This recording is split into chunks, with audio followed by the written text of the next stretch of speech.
kind of getting into this topic in the last year for myself, one of the things that I think is very interesting is that you go to different fires and you see different responses from different forests. Similarly, when you talk to scientists, managers, everybody kind of has a little different take on what they're seeing out in the field. Of course, and now we're starting to see a couple of different studies that have actually started to collect data. So we're starting to kind of this field is kind of rapidly developing, and so I think the idea behind this webinar is to kind of to share what we know and a lot of the studies that are kind of going on right now, and to kind of grasp the state of the knowledge in terms of regeneration and especially in ponderosa pine systems, which seem to be the big concern. So that's what we brought a bunch of individuals in here, a lot of expertise, to kind of everybody gives us a different perspective and see if we can kind of come in with some commonalities and maybe identify some questions for the future. All right. Great. So I think with that, Jim Hughes was going to go ahead and start. Okay, thank you, Pepe. Well, I'd like to briefly share some observations related to post-fire forest regeneration response in the Southwest. And it's based upon our observations in our forest inventories, our post-fire stand exams. And I'm going to constrain my comments to strictly natural regeneration of ponderosa pine only. We have lots of observations in the other forest types, too. And I wanted to say that I believe that what we're seeing is that biophysical site factors are the driver of post-fire response. And that's not really all that, they're not all that different than the response we would see following other disturbances, such as silvicultural cutting and things of that nature. Oftentimes we see very similar responses on similar biophysical sites, irregardless of what the disturbance is. And these drivers you can see located on the slide here, the biophysical site characteristics. Soil type is very much a driver from what we've been able to observe. And of course, mean annual precipitation has a big influence. Plant associations. And the last one is always kind of a wild card, but what is our seed source availability? Next slide, please.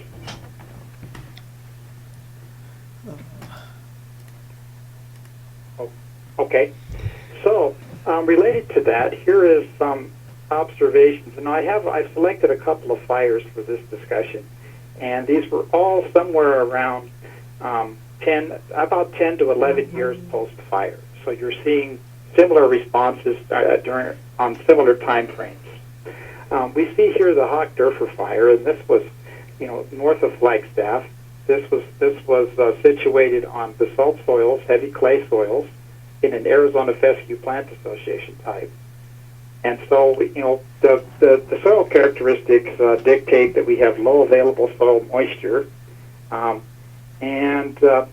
Basically what we've seen about 10 years post-fire is about very, very minimal tree regeneration. We see a very robust, grass and other herbaceous vegetation response, but very, very minimal forest to tree regeneration. Next slide, please. On the other hand, here's a photograph from the Rodeo Chetasky fire. This photo was taken 9 years post-fire, and this site is coarse textured soil, and so we see a very different response. We see very robust tree regeneration anywhere that we had a seed source. And there's a couple of things that we believe are responsible for that, and that is, these soils do not frost heave like the heavy clay soils derived from the salt, and it has most often these soils have a very different plant association, and we do know that Arizona fescue on the basalt soils is very competitive with other plant species, and so there is a moisture competition factor on that in play on those Arizona fescue basalt sites that we don't see on the sedimentary soil sites. Next slide. And here we see another photo of the same fire, the Rodeo Chetasky fire, where we had abundant seed trees remaining post-fire. And you can see that In this slide, we have over 1,000 trees per acre. And this was also up at the higher mean annual precipitation zone. This is up in the 28 to 30 inch plus mean annual precipitation zone on top of the Mogollon Rim. And it was the Screwleaf Muley Plant Association. There's been some recent publications by Pulick and Moore that also indicate that a regeneration response is much more robust on these sites.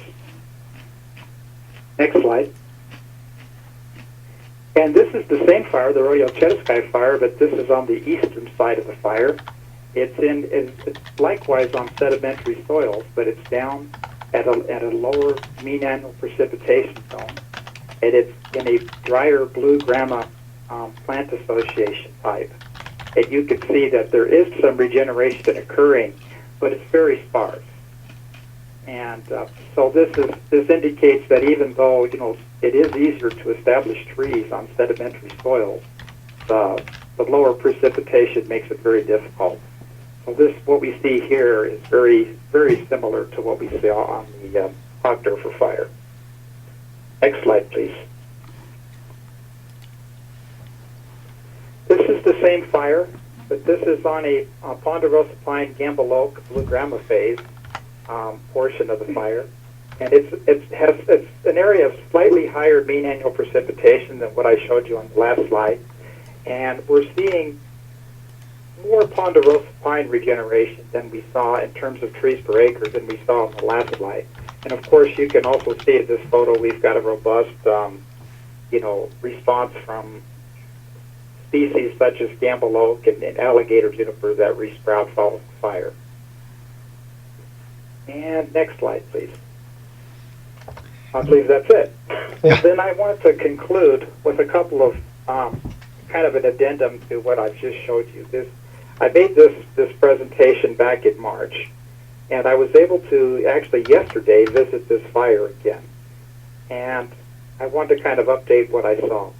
On all of those sites where we had robust regeneration, that's just continuing to occur. And as a matter of fact, what we're looking at is sometimes 1,000 to 2,000 trees per acre on those sites.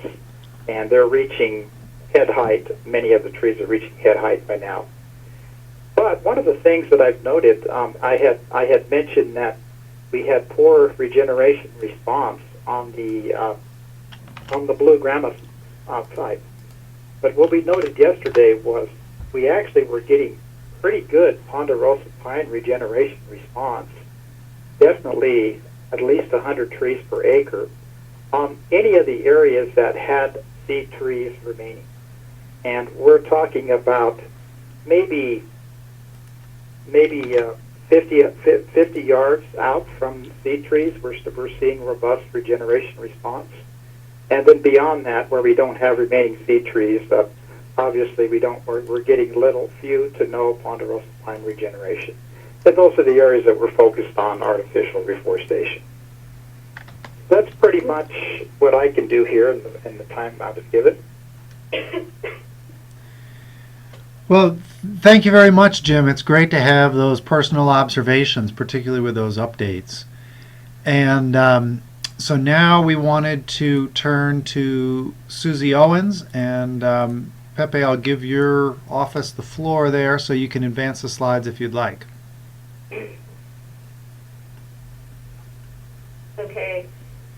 Okay, thank you. We are actually looking at similar fires, but we have a slightly different method of sampling. So we are interested in looking at the spatial patterns of tree regeneration following two large wildfires. This is a larger project. We are also working with Mike Battaglia and Paula Fornwall. They are looking at regeneration in Colorado and South Dakota. And this project was funded by the National Fire Plan and the Rocky Mountain Research Station. And the first few pictures are from our study sites in each of the fires, the 2000 Pumpkin Fire and 2002 Rodeo Chetaskai Fire. And they're showing different patterns of regeneration.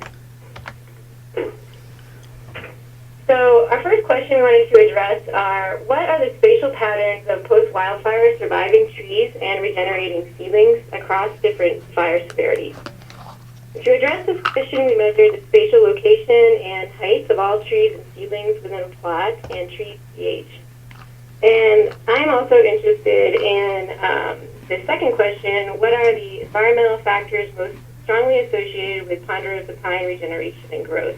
And so for this, I'm measuring variables like soil properties, both physical and chemical, understory plants, and mycorrhizal fungi. And we are still in the middle of field season, so I'm just going to show really preliminary results addressing just the first question. This is an example of our study design. So we set up 9 200 by 200 meter plots. So these are large plots, about 4 hectares each, on each fire. And this is replicated 3 times in each of these burn severities. There's a moderate mixed burn severity, a high severity edge, where the fire killed all trees except for along the edge of the plot, and the high severity interior, where this plot is set up at least 200 meters away from any live tree. And the pictures below are from these different severities just in the pumpkin fire. These are some of our results in the pumpkin fire. The top square is showing a high severity edge plot, and then the bottom is showing a high severity interior plot. And these maps are overlaid on Google Earth, so the top left-hand corner is, you can actually see some of the surviving trees along the edge. And the green circles are representing post-fire seedlings regeneration, and the pink circles are post-fire saplings with DBH. And these are lumped together in the tables. So the tables are showing trees per hectare. This should actually be seedlings per acre, seedlings per acre. And so we're finding about 25 seedlings per acre in the edge plots, and the distribution is pretty clumped, close to the seed source trees.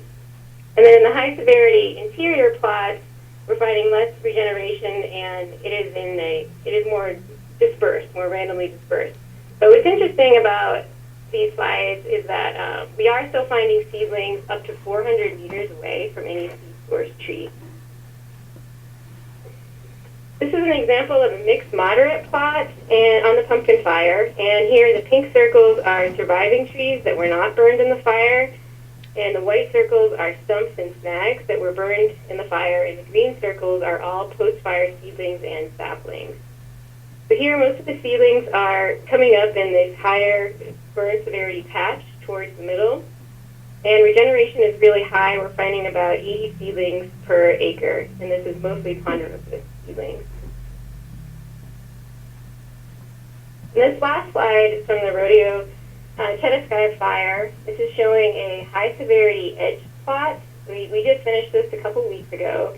And this is set up a little bit different. So the green circles represent post-fire ponderosa pine regeneration, and the red circles are all the other species of regeneration. It's mostly oak and juniper coming up. And the regeneration is really high, so we're finding about 167 seedlings per acre on this plot. So we don't have any conclusions yet, but some of our hypotheses are that the spatial patterns and abundance of seedlings could be a function of canopy closure, soil type, distance to seed producing trees, and available mycorrhizal fungi. But in closed canopy areas, spatial patterns of regeneration could be more related to available light and moisture. And the big question that we are left with right now is how will these areas look over time and with climate change? Thank you. Great images too. So now we'll turn to Joy Mast from Carthage College, and Joy, let me give you control. Oh, let's see, actually let me switch slides first, and then I will give you the floor. And you can take it away, Joy. Thanks. Thanks.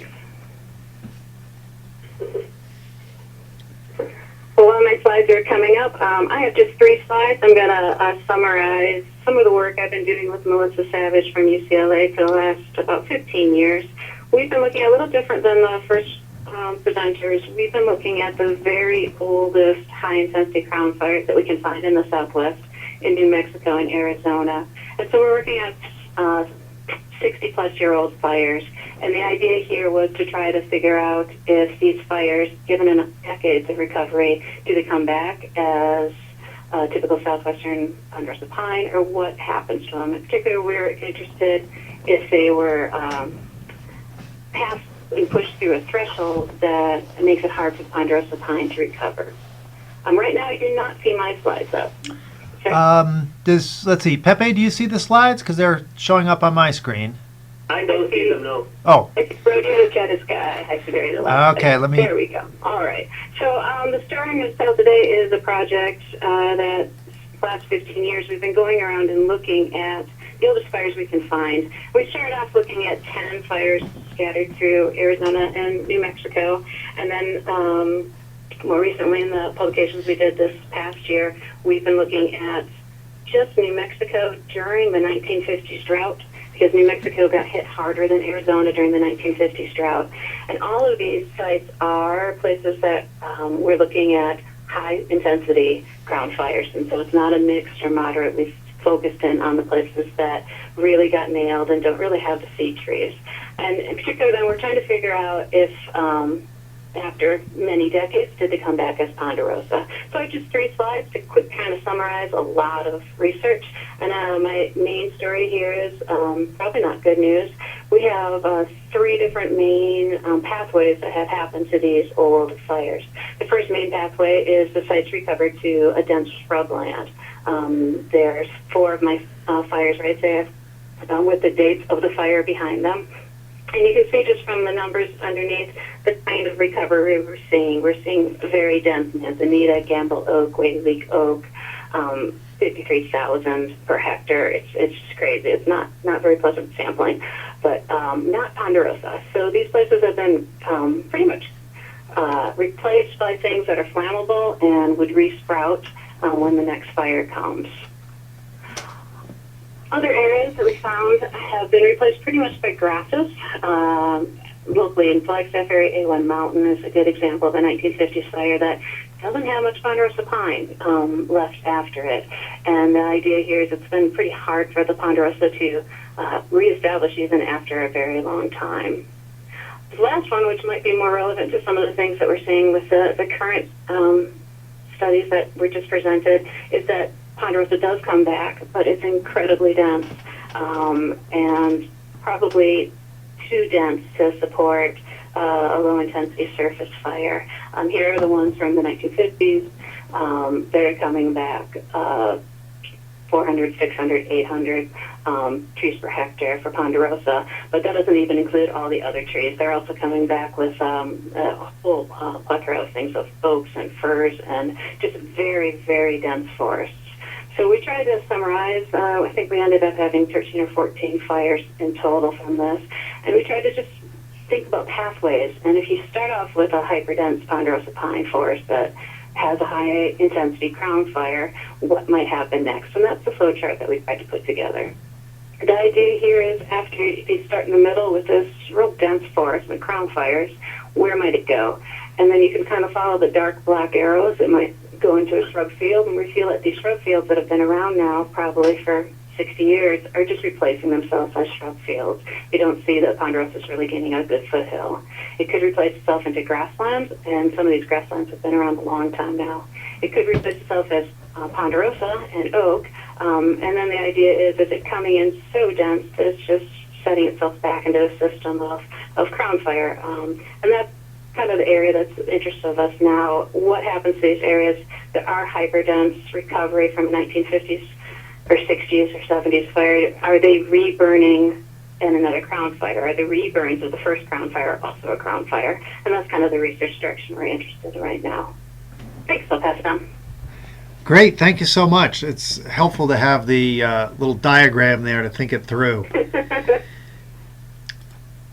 So let's see. Now we'll turn over to Colin Haffey and sort of a different set of fires and I think a different perspective on these. Colin, you still there?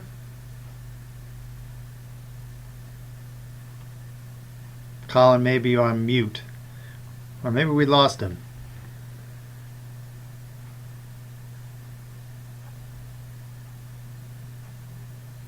Okay, well, maybe we'll jump over.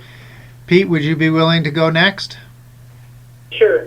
Okay, let's hopefully Colin will rejoin us. But let's yeah, so go ahead, Pete, and we can come back to Colin if we're able. Okay, thank you. So it was interesting in listening to the previous speakers with Joy Mess going back several decades in terms of looking at fire responses, all the way up to the speakers talking about regeneration that we're seeing right now from quite recent fires, that there's some certain common threads to what's been happening from the middle of the 20th century up until now. Some areas that are regenerating very slowly or not at all in the direction of ponderosa pine forest, and other places that are regenerating and becoming quite dense. We see kind of a similarity, at least I did, connecting those themes. But when we think about regeneration and post-fire recovery, we're also aiming towards the future and thinking about the upcoming decades and centuries. And so a question that's useful to think about, although the data to look at this question are much more uncertain, is what will the future look like? And I'm going to talk about that here briefly. It's a little bit different in perspective than the other folks in this section. So when we look at the future, we look to climatologists, to climate modelers, and to people who are trying to assess not only how the climate system works, but also what kinds of scenarios of greenhouse gas emissions are likely to prevail in the future. And climate models in general around the world and in the western U.S. tend to show increasing warmth and variable precipitation. In the graphic here in the upper right, this is work by Williams et al. From a couple of years ago, and they're showing increased vapor pressure deficit and increased maximum temperature in the warm season projected into the future. And there are many models that show similar sorts of things. Meanwhile, the models that went into their ensemble show a kind of continuous cold season precipitation, the blue graph that goes kind of straight into the future. But the thing is that even if precipitation doesn't decline, warmer conditions lead to more evaporation. And these kinds of changes lead to projections that species will shift in their distribution. So the graphic in the middle bottom with the red and yellow colors show the Douglas fir in its current range, which is the red plus the yellow. The yellow is kind of the marginal range. And then as you follow through time, Douglas fir is projected to be substantially reduced by the end of the century. Now these projections depend on the type of model and the type of socioeconomic scenario that one looks at. There are some scenarios that are more moderate, others that are more severe. A tool that has been available for about the last 4 years has been the Climate Forest Vegetation Simulator. And this is an add-on or a modification to FVS, which is the most widely used model in the U.S. for simulating forest vegetation. Nick Kirkston and Jerry Rayfeld modified FVS to try to take into account projections of future climate change. And there are a number of ways in which Climate FVS modifies the way that FVS works, and I'm not going to talk about all that, but one of the important approaches is this idea of a species viability score, which adjusts very important processes in the FVS model to accommodate the type of change under a future climate scenario. So it adjusts growth, it adjusts mortality, it adjusts regeneration. The place where trees are currently living, where they are currently found under current climate, as shown through FIA data, so across a very large area of North America, they have a high species viability score. But under other climatic conditions, their species viability score is likely to drop based on the kind of analysis we just saw with the Douglas fir. So the example that I'm going to mention here is a project that we worked on recently on White Mountain Apache tribal lands in the Rodeo Chetaskai fire, same fire that's been brought up several times. But now we're looking forward over the course of the 21st century. The two graphs on this page show mean annual temperatures, so you see a strong increase across this century in temperature.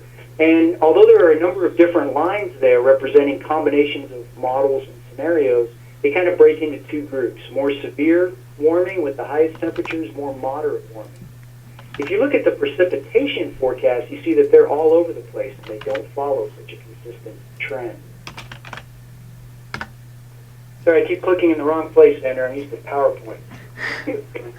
Not clicking in the right spot.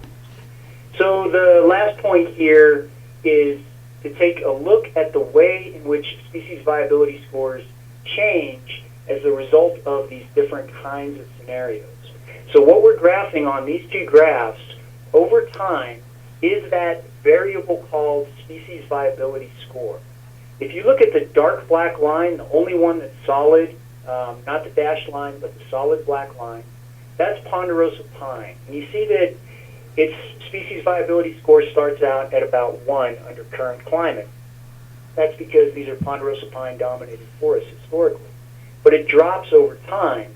In the severe climate change scenario, the top one, it goes below that dashed line, which means that climate FVS, under its auto-establishing feature, would no longer allow ponderosa to regenerate in that system. Instead, pinon and juniper have taken over as being the viable species that can regenerate. In contrast, in the moderate warming scenario on the bottom graph, the original native tree species are still there, but they're all substantially reduced in viability. They're very close to that threshold of being able to regenerate in the future. So climate FES is far from a perfect tool. These scenarios have a lot of issues with them, but we do see some consistent results, and we do see the opportunity for scientists and managers in the West to make use of this tool for trying to look ahead into the future. Thanks. That's great. Thank you, Pete. And I think we'll jump back and try to get Colin here. I realize probably our problem is that he's on the participant line. So I'm going to go ahead and unmute the line. We might get a little bit of more background noise, but at least we should be able to hear Colin. Colin, you want to give it another shot? And I will give you control. Yes, we can hear you now. Hear me now? All right, sounds good. Okay, so this is all stuff that I did for my master's, working with Tom Sisk as my major advisor, and I finished up just this May. So what we wanted to do was essentially it's very similar to the stuff that Joy and Melissa did in that 05 paper that I'm sure everybody here has read. And so we wanted to look at stuff that has occurred, fires that have occurred since 1996.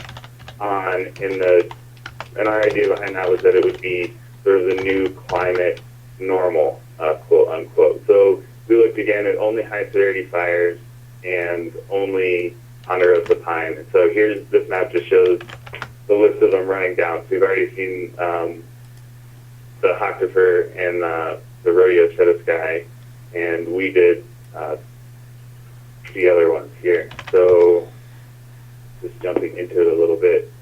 We basically laid out plots at varying distances from a seed source within a high severity patch and analyzed presence, absence of ponderosa pine. So this chart just shows the proportion of plots that had ponderosa present versus those that didn't have any ponderosa at all.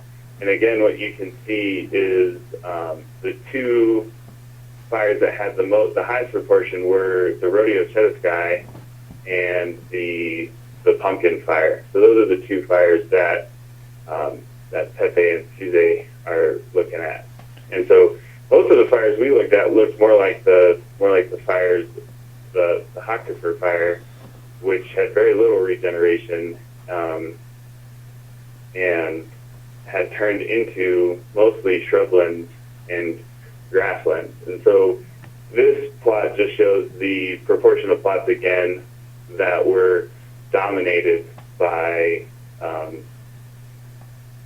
these sort of broad categories of life forms, and the dominated is sort of it's a general subjective kind of category that we did based on percent cover and this overall look of the area. But you can see that, again, the fires around Flagstaff, the Horseshoe, and the Aquifer are almost all grass. And then as you get over into like the Mogollon Rim, the Rodeo Chetasky has a pretty high or pretty good mix. But that's likely because it's so huge. It covers a pretty broad range of site characteristics. And then you get over into the Cerro Grande fire out where I am now, and it's mostly dominated by shrubs, oak and locust mainly. So the first pattern that jumped out at us was that we didn't find any trees that were above 250, and then this is meters down at the bottom, meters away from a seed source. We defined a seed source as any clump of trees that was potentially viable. So we generally said 10 or more, but if there was a clump of one or three that had a lot of ketones on it, we of course counted that as a seed source, and we just measured that directly with a rangefinder or with GIS. And so this is sort of where our results are different than what Susie and Pepe found, but most of our regeneration, natural regeneration, was occurring between 0 and 150 meters of a seed source. So the next pattern that we found was this sort of was an elevational gradient pattern, and what we were able to do was just really broadly model this elevational gradient based on the pre-fire distribution of the Ponderosa pine, and then we just scaled that kind of 0 to 1, and we call it height conversion, but you could think of the inverse of that being forest regeneration. And we found that at the lowest elevation, the lowest pre-fire elevation, you're very unlikely to see any Ponderosa regeneration, and all the regeneration is occurring at that higher elevation of the of Ponderosa.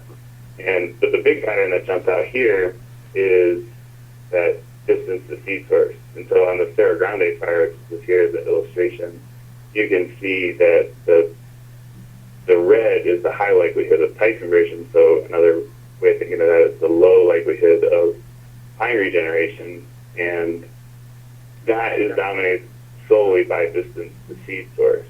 And then you get into these orange and yellows at the lower elevations, which the lower elevations are on the right of the frame. And even if you're near a seed source, you don't see, like, for instance, you're here at the edge of a burned area. That's a low elevation site. Even if it's near a seed source, it may not be bioclimatically appropriate, I guess, to regenerate. Whereas up here, you might be near, or you might be in a good spot bioclimatically, but you're too far away from a seed source. So I guess this echoes what a lot of people have found, is that it's not, these high severity patches, these large patches, aren't good news for Ponderosa. So I think with that, I'll just open it up to questions and apologize for the technical difficulties earlier. No problem. I think that is a good place to leave us, Colin, and we'll jump right into the questions. Peter Brown had a question specifically for Joy about some of her data, and was asking whether the hyperdense Ponderosa pine, whether she saw seed trees present after the original fire, or whether the presence of seed tree determined the trajectory between hyperdense ponderosa, shrub, and grass trajectories. Yeah, thanks. That's a great question. I will say, no, we did not have seed trees.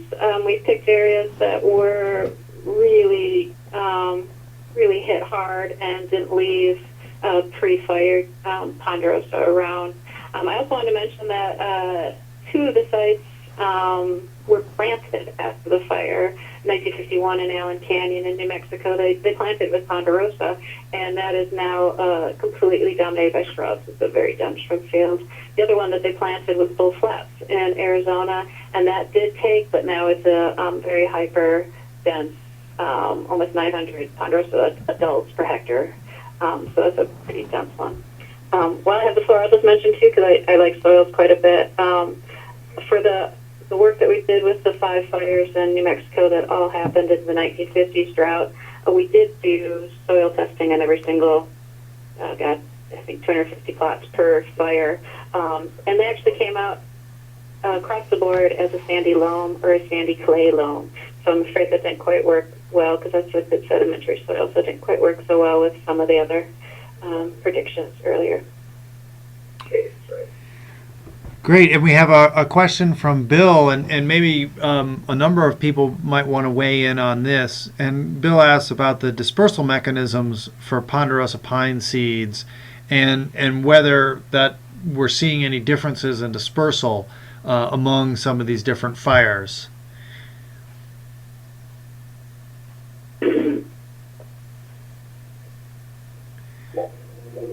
Jim, do you want to comment on seed dispersal in ponderosa pine?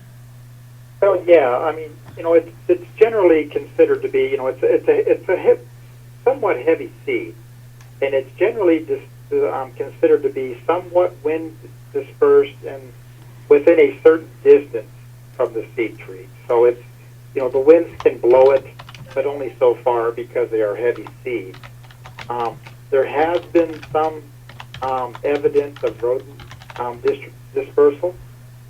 And one of the things that I wanted to point out, and this is very much a hypothesis amongst the foresters that have been out there on the west side of the Rodeo Chetaskai fire, we have those sites where I showed you that real abundant regeneration, sometimes up to 1,000 trees per acre. And we have some of those areas within, maybe a half mile or so of seed trees. There's no seed trees out there. But those soils are sedimentary soils, and they're cobbly soils. They have a lot of rock cobbles on the surface. And the year prior to the Rodeo Chetaskai fire, we had a tremendous seed crop, cone crop.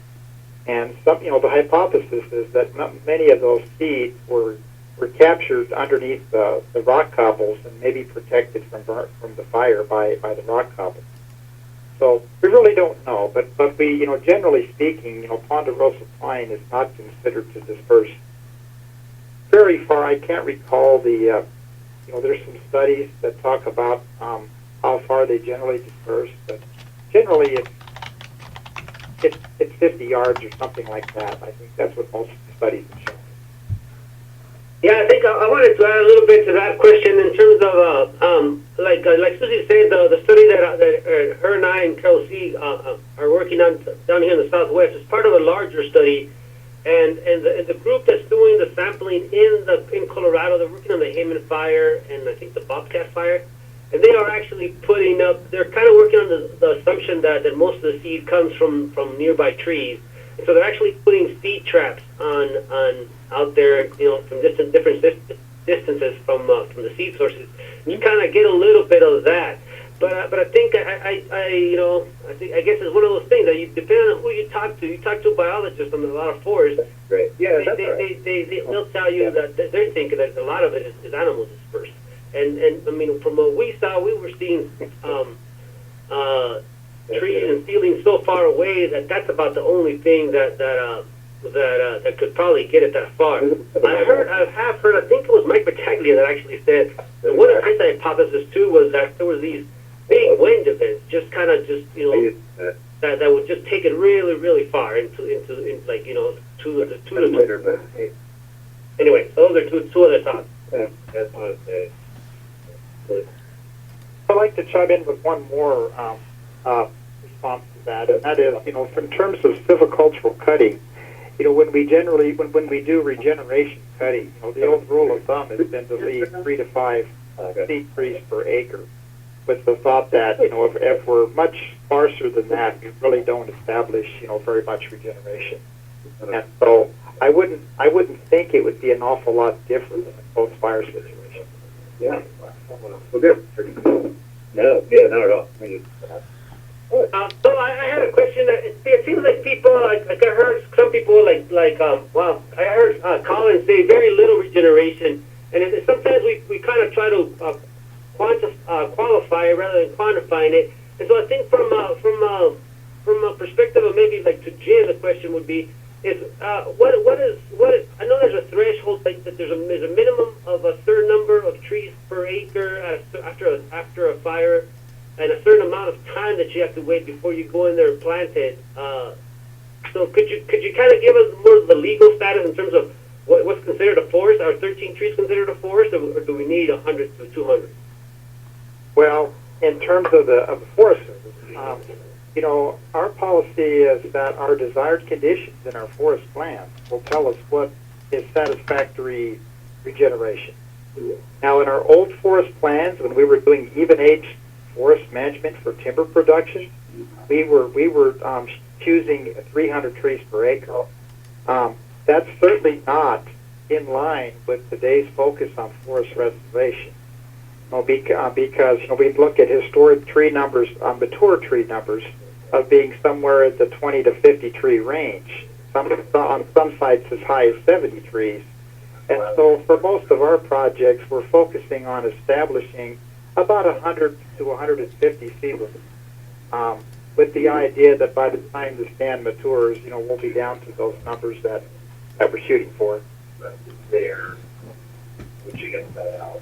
All right, so what's the time period on that? Because, I mean, theoretically, you could have 13 trees right now, but 300 years from now, you could have those 300 trees. Very true. I think that's more of a management-based question than it is a scientific-based question, based upon desired conditions and how quickly you want to go there. This is Xander. Let me bring in two other questions from the chat window here. And Mary Stuver had a question for Colin about the correlation between elevation and severity, and whether that was kind of confounding this issue of regeneration. Colin, do you want to comment on that? Yeah, sure. I think that there probably is a pretty strong correlation between elevation and severity. Just as you go up in elevation, you're likely to get thicker stuff that's going to lead to higher severity. But we were sort of treating all of these high severity patches as being reset in very similar ways. I think you get, so from what I've seen, from what we saw, you get the largest patches sort of in the middle elevation of the Ponderosa Range and the fires that we studied. For whatever reason, it seems like those are the ones that are the thickest and the driest at the time of the fire. But I don't think that the absolute size of the patch matters. I think that the size of the patch matters to a certain point, and then once it crosses that threshold where it's so far away from its heat source, you're unlikely to get regeneration. Then it just means you have larger treeless patches, and those are likely correlated with elevation. But I don't think that directly influences the regeneration as much as, in terms of elevation, as much as elevation does limit the temperature and the moisture availability. Okay, thanks. And let's we're sort of running out of time here, so I want to turn to Owen Birney's question for all the presenters, and sort of wondering about herbivory and whether that plays an important role in sites where ponderosa pine is not regenerating or establishing naturally. Has anybody looked at this herbivory question, or do you know of any other researchers who are tackling it?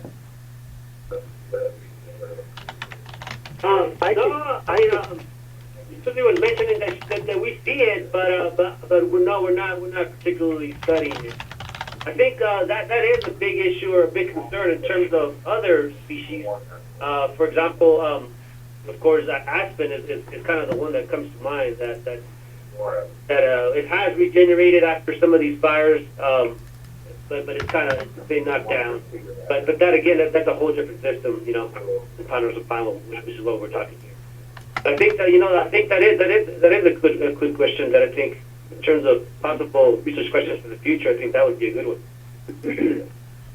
One thing that we could maybe infer from our experiences with artificial regeneration on these sites, we know that when we plant seedlings, the sites where we get the most herbivory is on those pine bunchgrass types, where the vegetation is just bunchgrass, because our planted seedlings are always seem to be browsed much more heavily on those sites than on those plant associations where you get ceanothus and other shrubs and other species that are growing in there that are more attractive for browsing. The other thing that we noticed on some sites, you know, pocket gophers greatly affect our reforestation efforts on some sites. So, you know, I think those two things are what we have observed related to artificial regeneration. Well, you can't complain if somebody else is. But of course, I don't want to do that. Great. Thanks, Jim. Sorry about the background noise, everybody. We have some other questions coming in. One was from Jesse Miner, and the issue of post-fire drought. So, and maybe, you know, I think Pete touched on this over the long term, but we can also think about it in short-term bursts. And so maybe Joy, I don't know if you want to comment about particularly harsh conditions for regeneration and drought.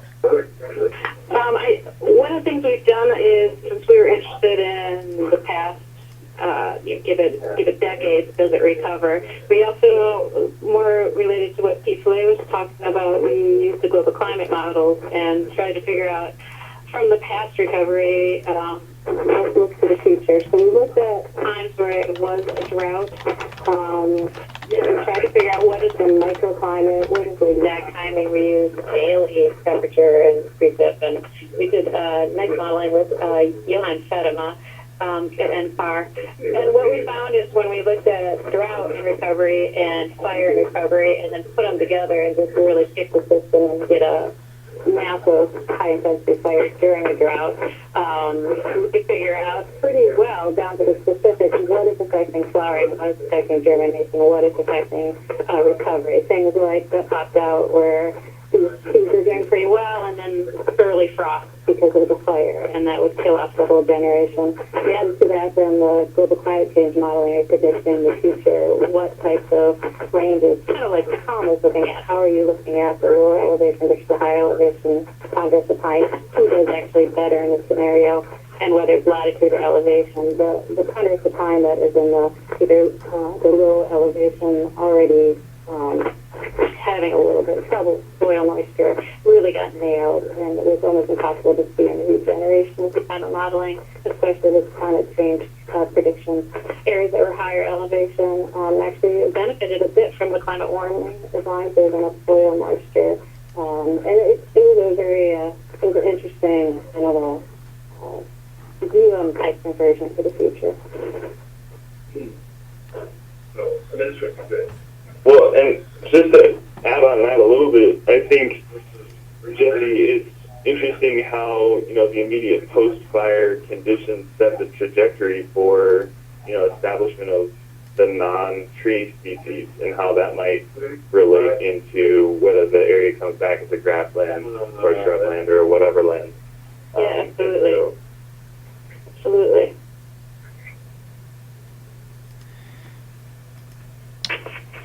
It's important to also to consider the plant association, because that's characteristic on how the sites are going to respond.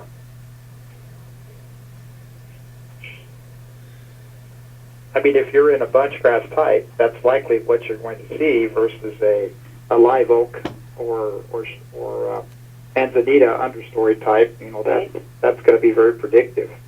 Right.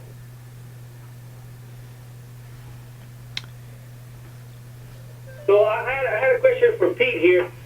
My question is, how do those models integrate fire? And do they integrate high severity fire, or are they just assuming there is no disturbance? Well, so one point is that there are a lot of different models available to try and look at these future projections. Climate FES is one that is pretty handy because it ties to FES, and so a lot of people are familiar with that and the data that went into it. And in that particular example, fire fits in exactly the way that it currently does in FES with the FFE, the Fire Fuels Extension.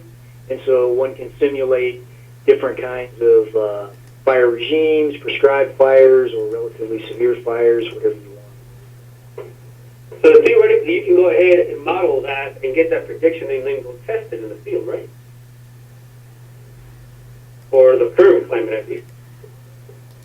Yeah, I mean, you could look at under a certain situation, you could look at what the expected fire behavior or mortality would be and compare that to a real fire. But and the regeneration too? Well, so that's a little trickier. So as many of the people on this that are in the audience here who have used FES are aware that in the Central Rockies variant, there is not a automatic model right now for regeneration. So essentially, the regeneration model is going to do whatever you tell it to do. But Climate FES introduces a new feature called auto-establishment, which allows species to come in according to the viability scores that we looked at. And thus, you could have a site where right now Ponderosa is dominant, but perhaps in the future, Pinon is going to have a much higher viability score, and it could start to come in. That's a new feature of Climate FES and a really useful, at least thought experiment. A tool to try to get an idea of what might happen. I think in terms of wrapping up here, Xander, I think that since we got so many people on this call, I think it shows a good interest in it. I think that maybe we'd like to encourage people that have sites that might be a good examples for this.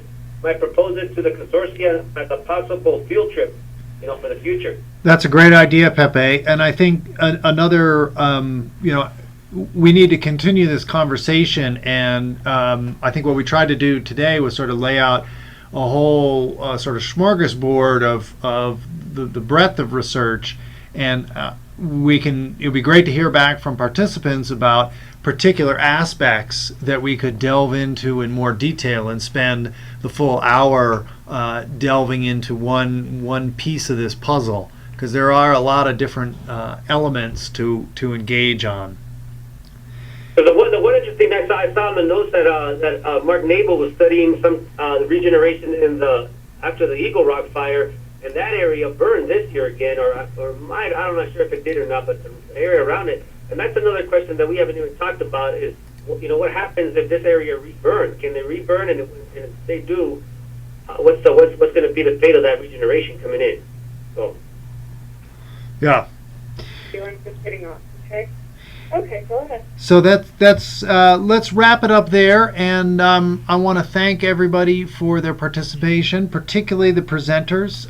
It was a really great job you guys did, and you did well limiting yourself to the short amount of time we gave you, and it's amazing the amount of work that's happening on this area. So thanks to everybody, and I'll go ahead and close this off. The notes and recording will be available, and you'll get an email from the Southwest Fire Science Consortium.